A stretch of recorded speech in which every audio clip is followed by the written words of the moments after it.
often take for granted. Skin.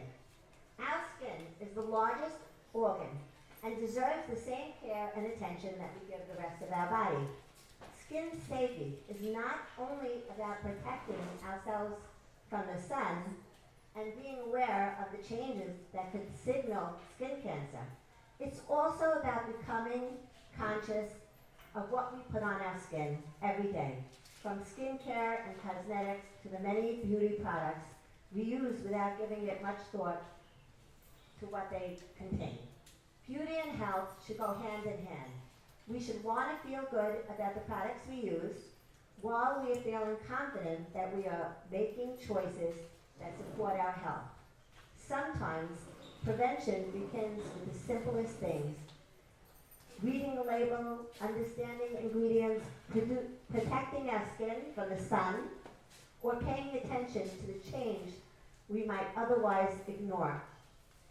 There is an app, Yuka, that you can scan, and it's in your book. And we highly recommend this Yuka app because you could use it for food and beauty products. And it's mostly what we used on our products that are back there, and it's on your second page. It just makes it a lot easier, and it takes me a long time to go to the grocery store because I'm forever scanning things. Okay, today is an opportunity to learn and ask questions, and perhaps look at our everyday choices to make a little difference. Because our goal at the Cancer Center, Morris Franco Cancer Center, is not simply to be there when somebody is ill. Our greatest hope is to prevent illness whenever we can and to give the community knowledge, awareness, and the tools to live a healthier life. I would like to take a moment to thank the DSN Beach Club and for Jen back there. Our speakers today are Dr. Loren Franco, Sarah Hadid-Cheney, Sima Levine, Leslie Saylor Mansour. We have Roots and Remedies in the back, Rita Sick, Undercover Waterwear, and our staff, of course, Rebecca, Lydia, and Michelle. Rebecca, they really ran this thing. Michelle produced this by herself, and I want you to all look at it. You also have index cards. We're going to collect them, so we leave all questions till the end. Okay, without further ado, I want to introduce Dr. Loren Franco. Born and bred in the heart of Deal, New Jersey, Dr. Franco is a board-certified dermatologist with over 10 years of experience, and she serves people of all ages. In just over a month, she will be opening a practice of her own, Sage Dermatology and Aesthetics, located in Eatontown, New Jersey. So please welcome her. Thank you so much. Right? Okay. Thank you so much for that kind introduction. Thank you everyone for being here today. Can you hear me on the mic? We're good? Okay, good. As you know, I'm Dr. Loren Franco. I'm a board certified dermatologist. I want to thank the Morris Franco Cancer Center for inviting me here today to speak about a very important topic. It's a topic that I live and breathe literally every single day, and that's sun damage, and skin cancer. So I see skin cancer every single day, and I'm not even exaggerating. Every clinic day I find at least one skin cancer or pre-cancer, sometimes several, sometimes on the same patient. And almost everybody who gets diagnosed tells me, well, we didn't know back then. So now is my time to tell you. So my goal today is to give you two things. One is some real understanding of what the sun can actually do to our skin, both cosmetically and medically. And second is some practical tools you can walk away with. So how to check your own skin, how to use sunscreen so that it actually works, and when to come see someone like me. So one thing to hold on to before I start today, skin cancer is the most common cancer in the United States. Not the most common skin cancer, but it's more common than all other cancers combined. And most of what we catch is very treatable if you catch it early. So the theme that you're going to hear me talk about today is early detection, because that really is key for really good outcomes. This talk is not meant to scare you. It's meant to give you the tools to protect yourself so that you can catch things early, or you can know when to come in. So what does the sun actually do to us? It damages the skin in two ways: aging and cancer. Both come from UV radiation, and there are two types of UV that you should know about. There's UVA and UVB. A is for aging, and B is for burning.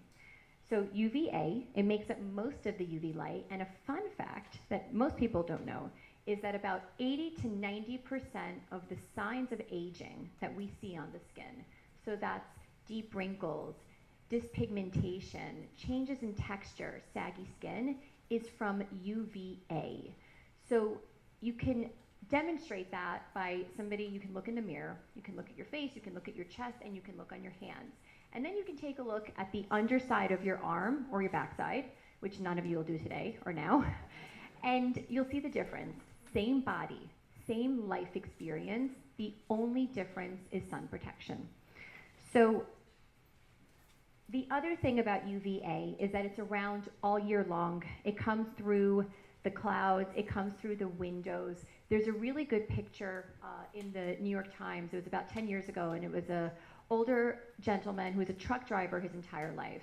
And so he sat, at the wheel, and his left side of his face is close to the window. The window, we know, does not filter UVA, so it comes through.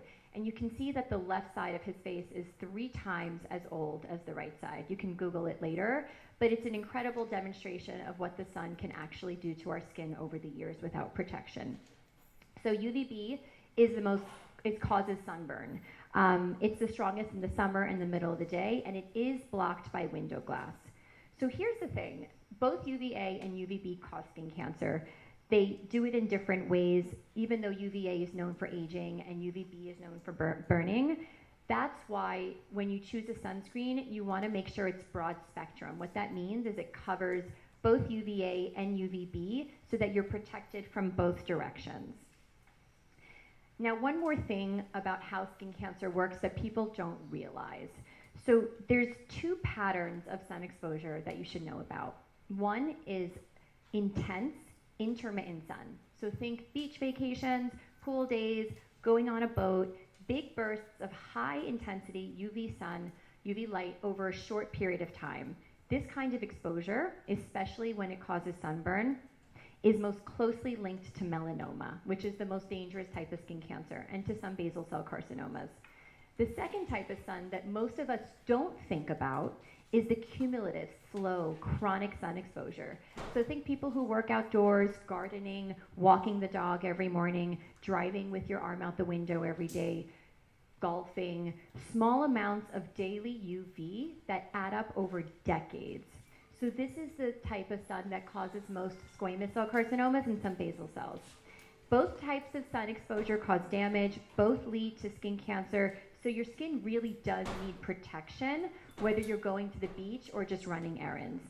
Now here's something that surprises a lot of people. More than 5 sunburns as a teenager roughly doubles your risk of melanoma later in life.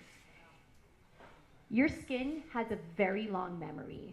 So the choices that the teenagers downstairs, hopefully, I wish they can come up and hear this, but the choices that they make today will show up in my office 40, 50 years from now. So there's still hope though, okay? What you start doing and what they start doing this week matters just as much as what you did when you were younger. Now, let's talk just briefly about the 3 types of skin cancers. I'm not gonna bore you, I just want you to know about them. The first type is the most common type of cancer in humans. It's basal cell carcinoma. Most people will at least have 1 basal cell carcinoma in their lifetime. It usually shows up after the age of 50, sometimes younger if you've had a lot of sun, and it's typically in sun-exposed areas. So think about face, ears, neck, chest, hands. That's where we see them the most. And they look usually pretty similar. Sometimes they vary. So it's usually like a pink, pearly bump. Sometimes the borders are a little bit rolled. Sometimes it'll show up as a pimple that you're like, that wasn't there yesterday, and then it bleeds, and then it heals, and then it bleeds again, and it's a few weeks later or a few months later, and it's getting bigger. basal cell, okay? They're rarely life-threatening. But the problem is that if you don't catch them early, they eat up the tissue, okay, around it. So on the face, if you have a basal cell on your nose or your eyelid and you ignore it and it gets bigger, you can be in trouble. So early detection. Squamous cell carcinoma is the second most common skin cancer. Also sun-exposed areas, looks a little different, scaly, red, sometimes painful patches that doesn't go away no matter how much you moisturize or how much cortisone you put on it. Sometimes it's a quickly developing painful bump, usually again on sun-exposed areas, and sometimes it's misdiagnosed as a cyst or a wart if you go to urgent care, so that's not the place to go to for these. But the thing is that, again, when you catch them early, we treat them and you're totally fine. The issue with squamous cell is that it does have the potential to spread, so we do take it more seriously. The last one is melanoma, and this is the one that most of you have probably heard of. It is the one that is the most deadly. It can kill. Now, melanoma arises from the pigment-producing cells in our skin, and it can come up in two different ways. One, which is actually less common, is a mole that you've had for a long time that changes. So it was, looked like the rest of your moles, and one day it's like a little bit darker, it might start to bleed, it might start to get irritated or grow. So that's something you would want to get checked. The other more common way melanoma appears is actually a brand new spot on your skin that was previously had nothing on it, and it looks different than the rest of the spots on your body, which we'll get to. And melanoma can spread if it's not caught early, but here's the cool part, well, cool to me, is that when you do catch it early, the 5-year survival rate is 99%, okay? So the biggest thing is early detection. Now, there's one more category I think is worth knowing. They're called actinic keratoses or precancers. I see them all the time. They're little rough, scaly patches. Sometimes they're tender. They're on sun-exposed skin. They usually, people will think that they're dry patches, but they don't go away with moisturizer. So that's something that can turn into skin cancer. It has a low likelihood, but we do take it seriously. We just treat them in the office, usually with some freezing spray, or I give you cream, or we do a treatment in the office. It's very easy to treat. So 3 cancers plus precancers, different behaviors, different treatments, all treatable when caught early. So let's talk about how we can check ourselves, okay? Because that's really important. Yeah, you can go to the dermatologist once a year, twice a year if you're high risk, but in between, it's up to you. So I just want to empower you guys to look at your bodies and know what's on your body, okay? The way you're going to do this is, they say the AAD tells you do it once a month. I think that's a lot. I would do it probably 4 times a year, so like every season. You get undressed, you get a handheld mirror, you want to be in good light, you stand in front of a long mirror, and just have your phone, just in case you want to take a picture, but you want to look everywhere. Your face, your neck, your armpits, under your feet, in between your toes. Take the mirror, look behind your ears, even down there where the sun doesn't shine, you want to look. Your scalp is a different story. It's kind of no man's land for individuals. So a lot of us go to the hairdresser for color. They're usually the first line of defense when it comes to the scalp. And they have sent me people with skin cancer in their scalp. So if you're not sure if you're doing a good job, if you don't have a spouse that you trust to look in your scalp, just ask them, is there anything that you see that's different that doesn't look like it belongs on me? And then you can come in and get checked. So things to look out for. We have a system in dermatology. It's the ABCDEs. Many of you have probably heard of it before. A stands for asymmetry. So if you take a spot and you fold it in half, does one half match the other? Regular benign moles are usually mostly symmetric, so it's a good starting point. The border. So if you look at the moles on your body, it's usually, the borders are pretty crisp. So when things start to get atypical, the borders might be jagged, blurred, just different, and maybe different in different areas within the mole. C is color. So usually moles have one color, maybe variations of that color. When you start adding multiple colors to a mole, or colors you just haven't seen before on your body, that's something to look out for. D is for diameter. It's my least favorite because it really doesn't track very well, but it's supposed to be the size of a pencil eraser or bigger, but I've seen melanomas smaller than that. And E is the most important. I think it's evolution. So how is something changing over time? So was this hanging out looking one way, and then over the last few weeks it's looked a little bit different, it's grown, it's bled, it's changed color? That's a sign I should get this checked out. If you're not sure, take a picture. Your dermatologist will love you for this. Just put it in an album so you can find it. But basically, if you're not sure, take a picture, and then the next time you do your check a few months later, take another picture. And if it's different, then that's definitely a time to come in. Now, the ugly duckling sign is something that we use as dermatologists every single day when we're examining patients. So what that means is that everybody in this room has their own signature of moles. So the moles on your body all match each other. Okay, if I look at it with my dermatoscope, which is a handheld microscope, they all have similar patterns. When I'm looking at somebody, I'm looking at the company it keeps. I'm looking at them in context. So someone who's darker skinned might have darker moles. That doesn't belong on my body because I'm lighter skinned. So if someone comes in and all their moles are light, but then there's one dark one, that's something that's probably coming off that day. So it's something that you can use when you're starting to learn the spots on your body. You can use that to determine whether something maybe we should be watching or look at. Okay.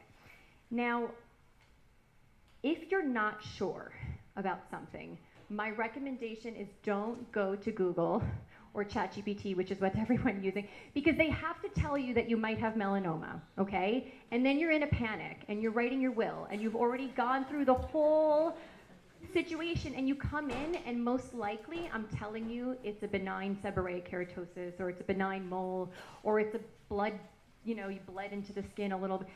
Don't panic, just call, get in, let us look, okay? Now, the last thing that I'm going to talk about is sunscreen, because sunscreen brings us back to prevention. So when we use sunscreen properly, the idea is that we're not going to get into this situation. If we are already in this situation, the sunscreen will protect us from getting worse. As we age, especially women who've gone through menopause and postmenopausal women, the repair mechanisms of our skin are not as good.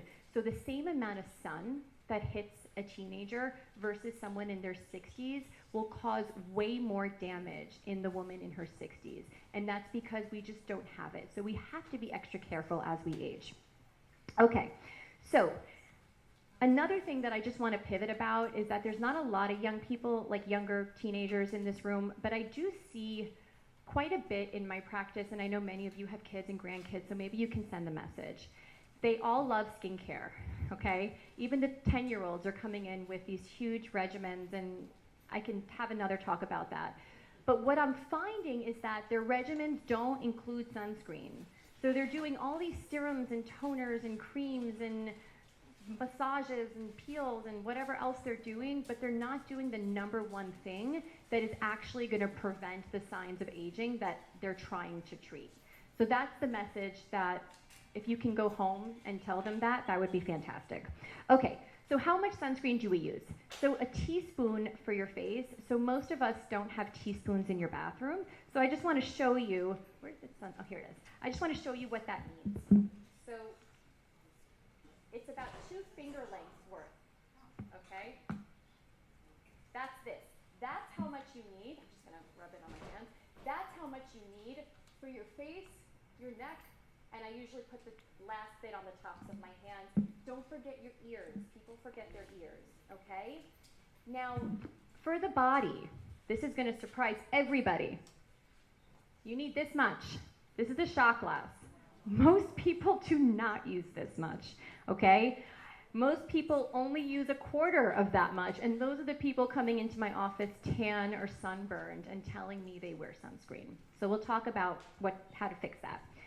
The other thing is making sure that you're applying and reapplying. So reapplication is just as important as the application. Every 2 hours or sooner if you're swimming or sweating, so if you're playing tennis, if you're golfing, make sure you're reapplying, okay? It's not a set it and leave it product. If you're using a higher number, it doesn't get you longer, okay? If you're not reapplying, it's as if you didn't put it on after those 2 hours, okay? So reapplication is key. And you need broad spectrum, so something that covers UVA and UVB, so that's what it has to say on the label. And you want SPF 30 or higher. Just give me a second. So the SPF is calculated in a lab based on a lot of different factors. So SPF 30 blocks about 97% of the sun. SPF 70 blocks about 99%. So there's not really much of a difference there that's meaningful, okay? But the issue comes in how people use it. So SPF is calculated based on a surface area. So how much are you putting on your skin? That's how you get to that SPF. So if you're using SPF 30 and you're only using like half of what's in that shot glass, you're actually only getting SPF 4, okay? If you use 70 and you use half of what's in that shot glass, you're still getting around 30. So that's why I like the higher numbers, not because they're more effective, but it kind of takes into account daily practices and just errors in how people apply them, okay? Mineral versus chemical, I'm not going to go into this too much. They both work. They both block the sun, but they act a little differently. Mineral sunscreens have zinc oxide or titanium dioxide. They sit on top of your skin. They reflect the sun off of it. They are generally recognized as safe by the FDA. We have decades of data on this, so we know that they're safe. Chemical sunscreens are a little bit different. They sit on the skin. They absorb the UV rays. They typically aren't as chalky as the mineral sunscreen. The problem is it does get into our bloodstream. And so anyone that has concerns, especially the kids, I don't even don't touch the chemical. I just do mineral on them. And honestly, they're both great sunscreens. It just depends on your personal choice. Now there's a new sunscreen that came out that they just approved in the last month or two, and every dermatologist is super excited about it. It's called bemetrizanol, or BEMT. It's been in Europe for almost 30 years. We have really good safety data. It does not get absorbed into the skin. It's a chemical sunscreen, so it doesn't go on white. And they just approved it this week to start being put into products, so definitely look out for that in the next few months, and we definitely know that that's safe. Now, this is another one that nobody knows. Sprays are the worst, okay? And creams are the best, and let me explain why. So sprays, sunscreen sprays. So think about a salad dressing that's sitting in your fridge. When you take it out, there's separation, right? There's oil, and then there's other like water-based solutions. You gotta shake it up before you put the dressing on your salad, or it tastes gross. If you don't shake that sunscreen, it's the same thing. You're not getting what you need to be getting, okay? So that's the first thing. If you're gonna use it, you've gotta shake it vigorously and continue to shake it. The other thing is people don't use enough to actually get to the SPF that's on the bottle. You have to spray up and down your arm, up, down, 4 times. Same thing, and rub it in. You need to be glistening for it to work. So most people are not using enough sunscreen when they're using the spray. Now men tend to like the spray because they have more body hair, and I'm okay with it because it's better than nothing. Sometimes that's the battle, but you have to just make sure you're doing it correctly. Now the other two that have come out, so there's makeup sunscreens, there's mineral brushes, there's sticks, and they're all great, but for reapplication. So the initial application should always be a lotion or a cream. It should be applied the way that we spoke about, and then if you're out and about and you want to keep one of those makeup brushes in your bag or keep a stick on and put it on, I put one in my daughter's bag for camp, that is absolutely fine, but it should not be for the initial application. Now, a few things for the kids. We talked about mineral sunscreen. You do need sunscreen all year round. Oh, don't keep it outside, okay? This is another thing. People keep it by their pool area so that it's accessible. They put it in their car so they remember. The heat and the sun is literally degrading it, so you're using nothing, okay? So don't keep it in the shade. Keep it in a cool environment. Make sure you're checking your expiration dates. And basically, I kind of talked to you about what to look out for, what is concerning on your body, do your self-checks. Everyone should have a body check at some point in their lives, especially if they've had any sort of sun exposure, okay? Some people who are higher risk, redheads, people with a strong family history of melanoma, people who have tons of moles, lots of sun damage, or immunocompromised should be coming in a lot sooner. But one's a good baseline. If something looks weird, if something doesn't heal, if something looks ugly, just come in. We are happy to tell people 50 times a day that it is benign if we're going to catch that one person that has skin cancer. Okay, so I hope you guys are going to walk out of here with some interesting and helpful facts. There's some cards in your folders. If you want to write down some questions, I'll be taking questions at the end. Thank you so much. Thank you so much. That was super informative, and we really want to say thank you. And Lydia is going to introduce our next speaker. Okay. So speaking next, we have Sarah Hadid-Cheney, who will be sharing her heartfelt journey through skin cancer. Sarah is a well-respected community activist who has worked with so many different organizations to strengthen our community and make it the safety net that it is today. So without further ado, please welcome Mrs. Sarah Hadid-Cheney. So, of course, we wish there were more young people here, but it's up to all of your jobs to go back and tell all this fabulous information that Dr. Lauren gave us. So, like many of you, I was married at a very young age to an incredibly beautiful, handsome, funny, intelligent man, Ricky Hadid. Abba Shalom. Sorry. 14 years later, we had 3 beautiful children and 1 on the way. There was, however, one big problem. He was a sun worshiper and loved to be tan. And he was fair, fairly fair. He worshipped the sun day and night with reflectors and oil with iodine in it and anything you could think of. While on a business trip to Hong Kong, a mole on his back, which he had for many years, started to bleed. Upon returning home, a biopsy revealed a melanoma level 4. Level 5, I believe, is the worst. Am I correct? 4 is the worst. I didn't even know that. A year and a half later, he died at the age of 38. I was 31. Needless to say, this tragedy has shaped my awareness and my knowledge of skin health. When Nancy first called me, I didn't want to talk about myself. I wanted to talk about other experiences I had with my different careers. So some of you know me as working with Isaac Mizrahi in high fashion, and then selling medical grade skincare products. And most recently, I was teaching belly dance. Very varied. Throughout my life, my mission has always been to empower women to take control of their well-being.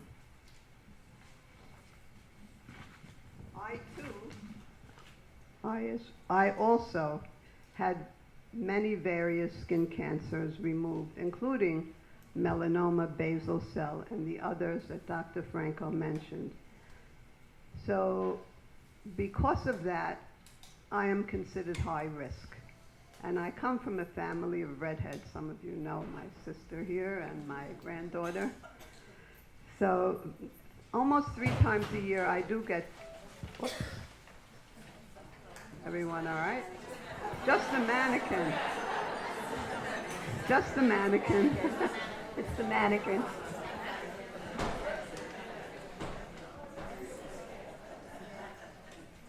So 3 times a year I do get body checks, and inevitably they find something. It could be a tiny red spot or a raised brown spot that look harmless, but here they come, freezing it, cutting it, taking biopsies. And we always hope when they call you back in a week that they say it's okay. But more often than not, I have to go back again.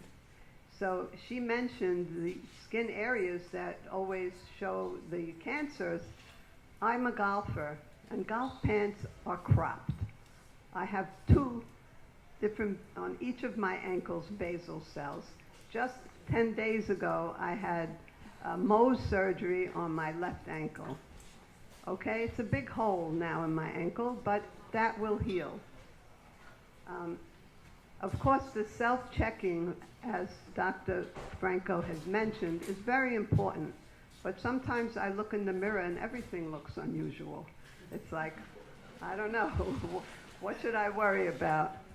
I'm also guessing that your morning routine feels like a losing battle. So you apply SPF, you grab your sunglasses, you maybe take a hat, and you head outside. And despite your best efforts, fine lines, wrinkles, and spots manage to appear. So actually, I brought my little bag of tricks, if I may. Hold on.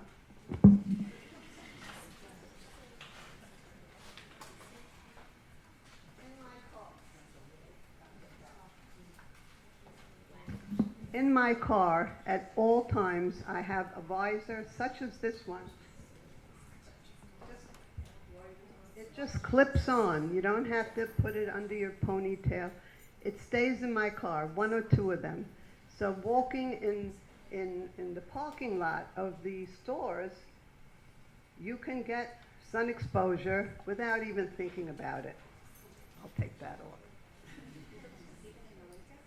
Even in the winter. Thank you, Leslie. The winter and the clouds do not protect you. Am I right? There you go. If I'm swimming, here's my swim shirt. Goes right over my bathing suit.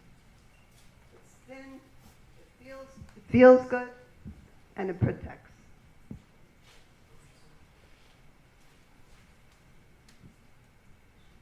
Nicotinamide, just found out it's a supplement that can help. I even checked it out with Dr. Franco before I mentioned it. Check with your doctor before taking it. Yes, absolutely. It can prevent new skin cancers, Go ahead. in patients who are higher risk. So someone who's had skin cancers or precancers, if you start taking nicotinamide, as long as there's no contraindications, and you take it daily, twice a day, it can reduce the risk of new skin cancers by up to 20 to 30%. So I just started taking that twice a day, along with all the other vitamins and stuff. So for many years, when I was in medical skincare, SkinCeuticals makes a product called CE Ferulic. I put this on probably the first thing or over a serum, and it's just an addition to your sunscreen. It doesn't really stop, skin cancer, but it's an addition. So I like to layer things sometimes that are going to be preventative. See what else is in here. Okay. I'm a golfer, like I mentioned. I wear only UV shirts, okay? Long sleeve, high neck. If it doesn't have a high neck, I tie a bandana around my neck to protect my neck. And aside from the visors, I have a really funny looking hat that looks weird, but it covers my ears and the back of my neck. These shirts, Amazon, they're maybe $35. They have UV. This is an equestrian company. So the riders, people who ride horses, need protection. And you don't have to spend $100 on a UV shirt. And I think it's pretty attractive. See anything else? That's basically it in terms of what I do. Of course, I do a lot of other stuff. Finally, skin cancer doesn't discriminate based on youth, vitality, or charm. Caring for your skin isn't vanity, it's self-care and confidence. Most of all, we hope that today's event empowers to treat, that you treat sun protection and regular screenings, not as a chore or a burden. Is that mine? Oh, I'm supposed to sign up for TRX tomorrow.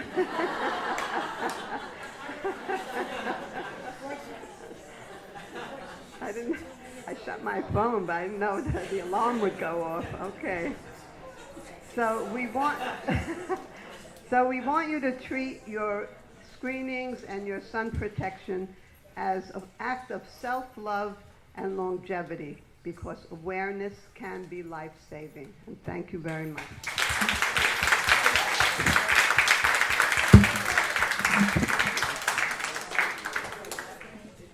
Thank you, Sarah. I think that was really wonderful. I'm just going to tell you a little bit. I'll tell you more at the end. But if you got these books, it has different kind of things you should be looking out for. And also, I just want to remind you about the cards for writing questions. Without further ado.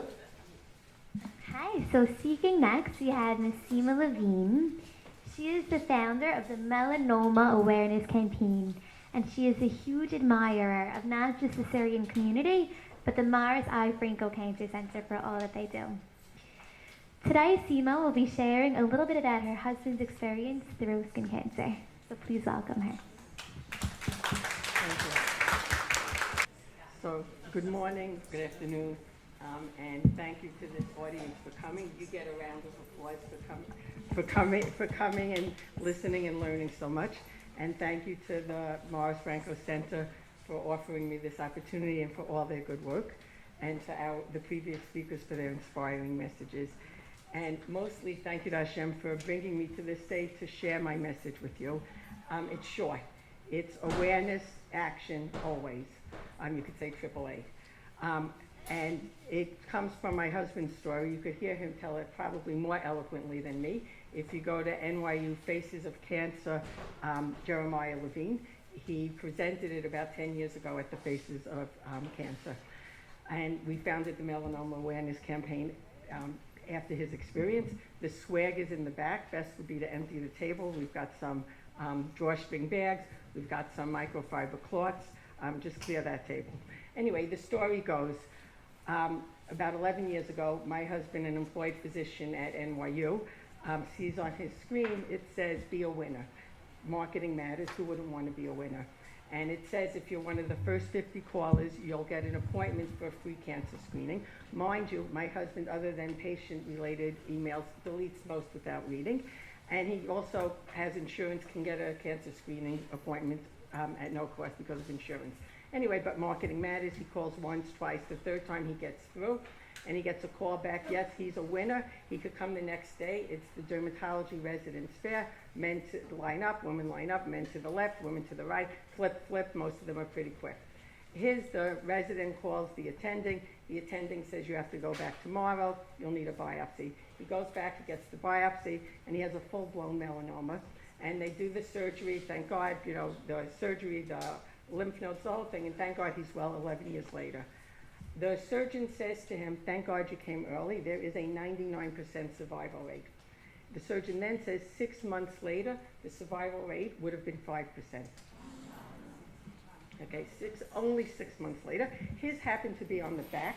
They blame the wife for not noticing it. Okay? Okay. And we were grateful beyond description. The nursery for the resident, we filled the room, but we were also shocked. We consider ourselves compliant patients. We get our flu shots, we even go for colonoscopies, but really no one had told us about the importance of skin cancer screening. Hence, we formed an awareness campaign. We were privileged to hang the banner at the Robert Kraft Stadium in Israel for a year. My son's flag football team at Hakotel wore their Big Mac shirts for a year. And I've been very honored to partner with the Franco Cancer Center for the melanoma screenings every May early enough not to spoil the summer in deal if you need some follow-up. And so my message is really simple. Be aware. Be aware on health, be aware on religion, be aware on relationships, on finances. Awareness matters. Next is take action. Here it's protect, inspect, get checked. but on so many others, there are guidelines to follow. The life you save may be your own. That's the message. The life you save may be your own. And thank you. Thank you so much. That was so nice. This book was put together in our office. I want you to all read it. It's really unbelievable. By Michelle Schuster. She's sitting over there. And I really think it was done excellent. In the back, Sarah was talking about different clothing. We have some samples, as well as gloves you should wear if you ever put your hand, or any of your relatives put your hand in the machines. You should know about that. We have a lot of things going on about makeup, and that's why I'm going to introduce Leslie. So, Leslie Salem Mansour. I would like to call on Leslie, who is an extremely popular makeup artist in the community.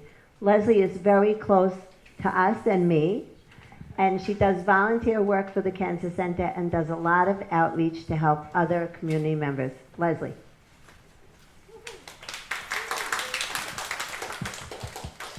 Hi, everyone. Nice to see you all.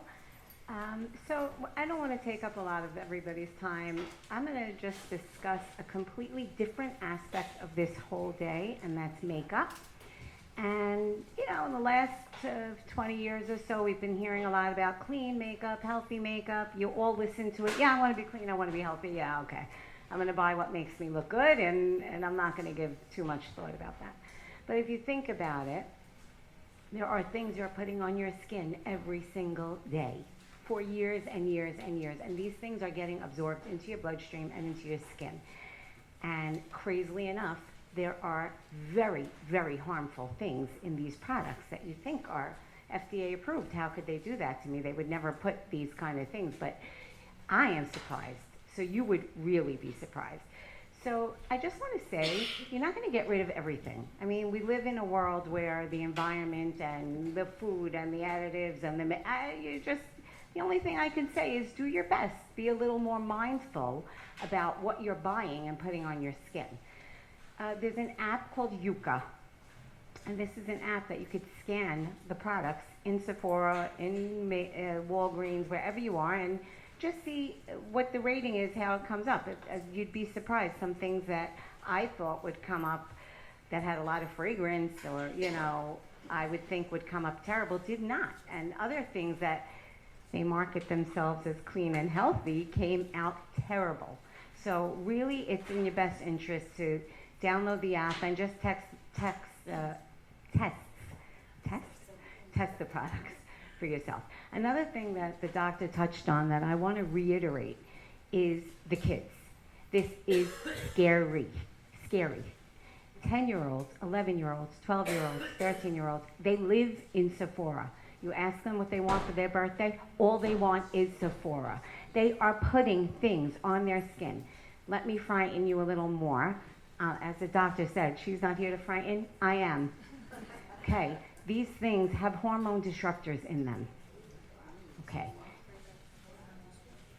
These things can cause infertility. I mean, nobody can pinpoint the cause, but there are strong correlations between a lot of these products and infertility, and God forbid, even cancer.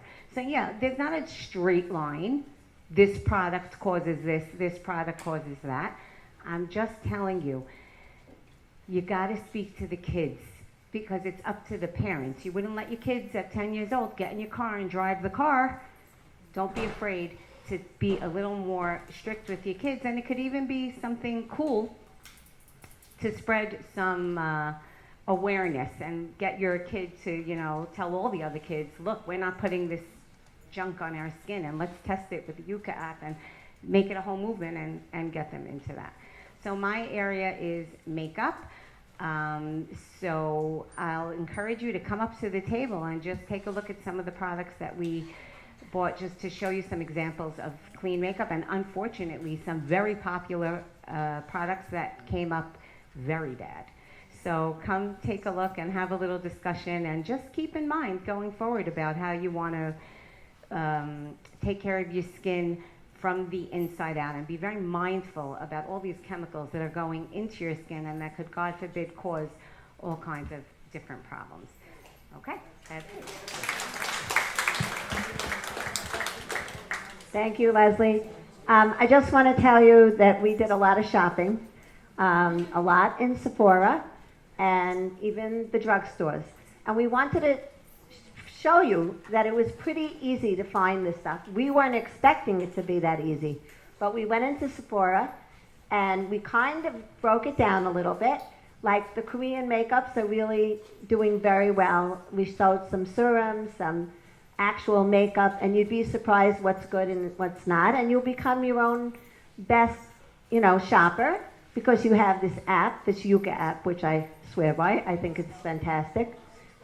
It's in the YUKA. It's over there also.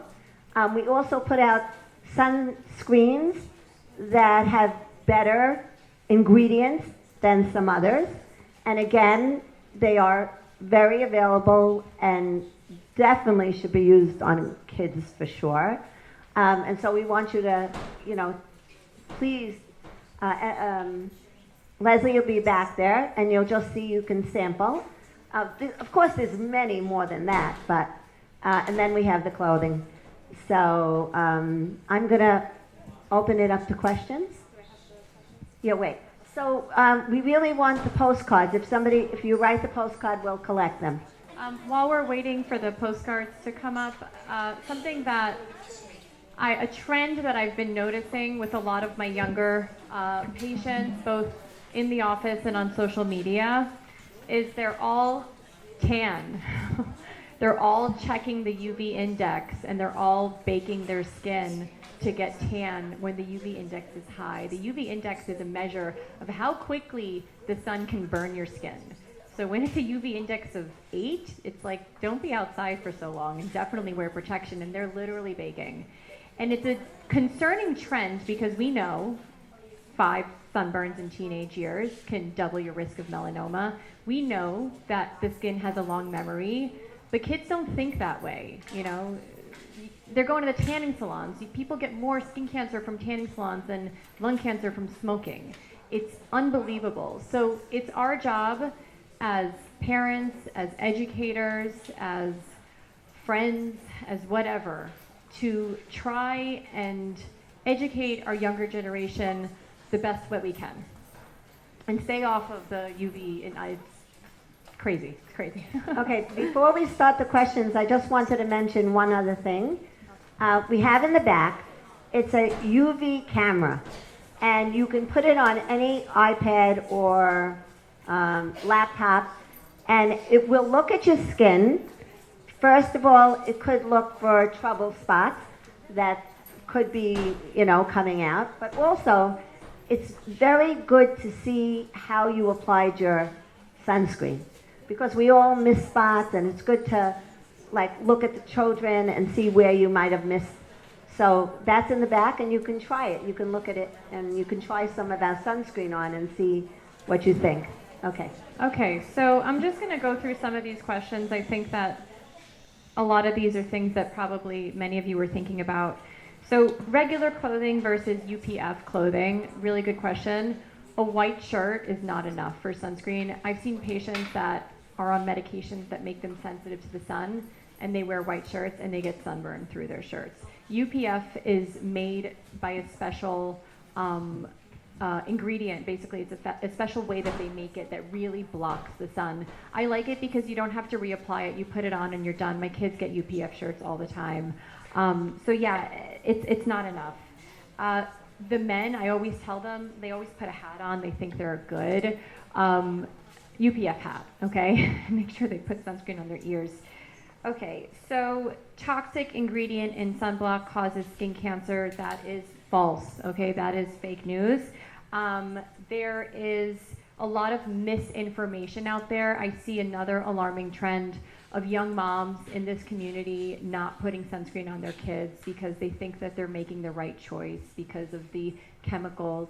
And the answer is that you are making a mistake, okay? It might be well-intentioned, but we need to get the right information out there. Mineral sunscreen, that's titanium dioxide or zinc oxide. We know that they're safe. We know that they don't get absorbed. They have plenty of clean products that have mineral sunscreens in them that are excellent choices for concerned moms, but that is not a reason not to put sunscreen on, okay? Vitamin D, you're not getting enough sun to make vitamin D for the most part. I've seen tan people with very low vitamin D levels, so most people end up needing to get a supplement. Is there an age to start checking? So it really varies. If you have a strong family history of melanoma, if you have over 100 moles on your body, not that anyone's counting, but like if you have more than 10 or 15 on your arm, you can assume that you have over 100 on your body. It's good to get a baseline check, okay? Anyone who's past the age of 40 or 50 who has visible signs of sun damage, that's a good time to get checked. So makeup, so that's a really good question. So is makeup in your, is SPF in your makeup enough? And the answer is no, okay? So remember we talked about like how much the surface area, like how much you apply is actually what determines the SPF. So you need to put on a really high amount of makeup that's gonna look gross on your skin to actually get to that SPF. So my suggestion is that even if your makeup has SPF in it, it's kind of a security blanket. Put your sunscreen on as your last step in your skincare routine in the morning, and then put your makeup on afterwards. Okay, sorry, I'm just going through some of these. So unprotected sun time, like 10 to 20 minutes, I don't necessarily think it's bad. It's probably not gonna lead to skin cancer. I know that they do that in Australia. Some people feel good with it. I think that if you are high risk, so redheads, people with a strong family history of melanoma, on medications that suppress your immune system, probably not the best idea. But for the general public, it's a slippery slope. I'll just leave it with that. Order of products. So I said, so this is just in general. So the lightest to the thickest, and serums, then creams, and then, or serums, medications, kind of in that order, creams, moisturizers, and then sunscreen, and then makeup. That's the order that you do in the morning. LED light. So that is interesting. LED light is a hot topic right now. Everyone's being targeted for it, red light, blue light. There are really good data that it does affect the cells on a cellular level in terms of repair. You have to use a good device, and you have to use it consistently for it to work. Be careful if you have melasma, not a good combination. It can worsen your melasma because blue light can make that darker. The new FDA approved item, okay, so it's bemotrizinol. I hope I'm pronouncing that correctly, BEMT. That's the new ingredient that is recently approved. The pill was nicotinamide or niacinamide.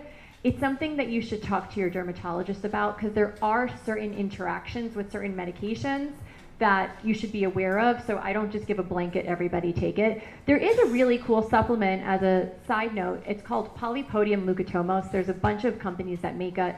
HelioCare, Inner Glow gummies. It's basically a plant, it's a fern that is really, really high in antioxidants, so much so that it protects itself from the sun. So they turn that into a supplement, and it basically adds an extra layer of sunscreen from the inside. So you can take it before you go out, and you can retake it, give it to your kids.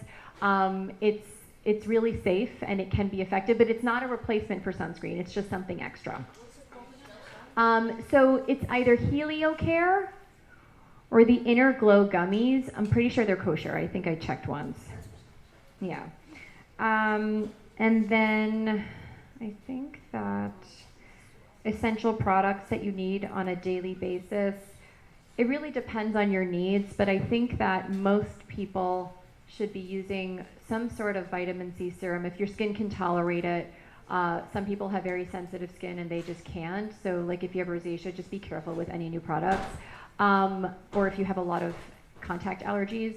But vitamin C, E ferulic is, when it's mixed with E and ferulic acid, it does have better evidence. sunscreen in the morning and then some sort of retinol at night, which can help repair some of that damage, preventative. And if you're really having a lot of fun, you can add on some alpha and beta hydroxys a few times a week to help get that extra glow. That's it. I'm not really huge on toners, and I mean, we can talk about serums at a different time, but those are like the main things. Okay? All right. Thank you, Dr. Franco. And I just want to tell you another thing in the booklet.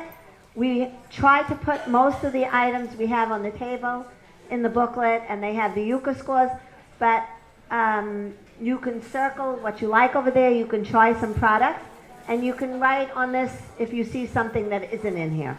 Okay, but thank you all for coming.